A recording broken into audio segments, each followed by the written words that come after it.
तुम्ही आता मॅरेज सेलिब्रंट म्हणा किंवा चॅप्लन्सी नावाची एक कॉन्सेप्ट आहे, ही जनसामान्यांना माहिती नाही असं मला वाटतंय. अजून थोडंसं त्याबद्दल तुम्हाला सांगता येईल का? चॅप्लन्सी चॅप्लन्सी आपल्या हिंदू धर्मात तशी नवीन आहे. चॅप्लन्सी ही ख्रिश्चन धर्मामधून आपल्याकडे आलेला आहे तो कॉन्सेप्ट. तर ऑस्ट्रेलियामध्ये चॅप्लन्सीची लेगसी 50-60 वर्षापासून आहे, जास्तीच आहे. चॅप्लन म्हणजे एक अशी व्यक्ती असते की जी तुमच्यासाठी प्रार्थना करते. पण आपल्याकडे आपले संस्कार असे आहेत की आपण सगळेच घरात प्रार्थना करतो, देवाजवळ दिवा लावतो, काहीतरी शुभम करोती म्हणतो. त्यामुळे बेसिक प्रार्थना करण्याची ॲबिलिटी आपल्या सगळ्यांमध्ये आहे.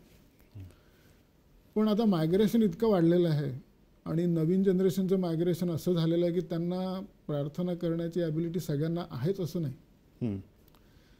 त्यामुळे त्यांच्यावर जेव्हा कठीण प्रसंग गुजरतो हॉस्पिटलमध्ये, sudden admission, accident, cancer, something like that, ते भांबावून जातात आणि मग त्यांना देव आठवतो नॅचरली.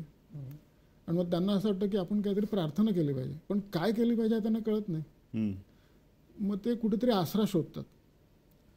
तर ही जी गॅप होती ती ॲक्च्युली त्या एरियामध्ये सुरुवात झालेली होती. एक फिजी इंडियन होते, गेले ते आता, डॉक्टर अभय अवस्थी. तर त्यांनी ह्या स्पेसमध्ये काम सुरू केलं होतं. तर साधारण 10 वर्षापूर्वी काकांनीच माझी त्यांची ओळख करून दिली होती. मग मी पण त्यांच्याकडे जाऊन ट्रेनिंग घेतलं, काय एक्झॅक्टली करतात ते बघितलं आणि मग त्यांच्याकडून मी ते घेतलं. तर चॅप्लन्सी व्हिक्टोरिया नावाची एक संस्था होती, त्याचं नाव आता स्पिरिच्युअल हेल्थ असोसिएशन असं झालेलं आहे. तर त्याचा मेंबर झालो. पण मी आता Hindu Council of Australia Victoria चॅप्टरतर्फे त्याचा मेंबर झालो. आणि त्यांचा एक ट्रेनिंग प्रोग्राम आहे चॅप्लन्सीचा, तो मी ट्रेन द ट्रेनर प्रोग्राम केला आणि त्या प्रोग्रामच्या थ्रू अनेक हिंदू चॅप्लन्स ट्रेन केले.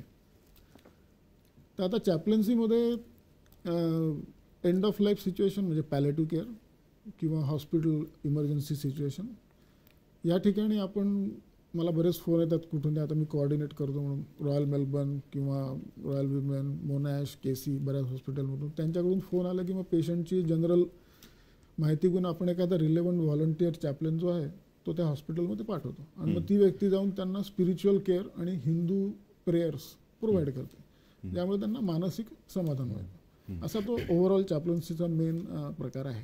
म्हणजे तो काउन्सिलिंग म्हणायला हरकत नाही, ढोबळ मानाने म्हटलं तर, की त्यांना त्यावेळेला नुसतेच फिजिकल नीड्सची किंवा डॉक्टरची मेडिकल हेल्पची गरज नसते, तर मुख्य म्हणजे मेंटल हेल्प आणि सपोर्टची गरज असते. मोनॅशमधनं किंवा कुठल्या हॉस्पिटलमध्ये फोन यायचे की कोणीतरी आता जायच्या मार्गावर आहे, तर त्याला नुसतं हात धरून तुमच्या प्रेयर्स म्हणा. ते मी रुद्राचा पहिला अनुवाक आम्ही म्हणायचो ते हे ऑफिशियल होण्यापूर्वी. त्यामुळे काउन्सिलिंगपेक्षा की ते मी आपला देवाकडे चाललोय, कोणीतरी प्रीस्ट माझ्या प्रार्थना म्हणतोय, हे त्यांना फार महत्त्वाचं असतं.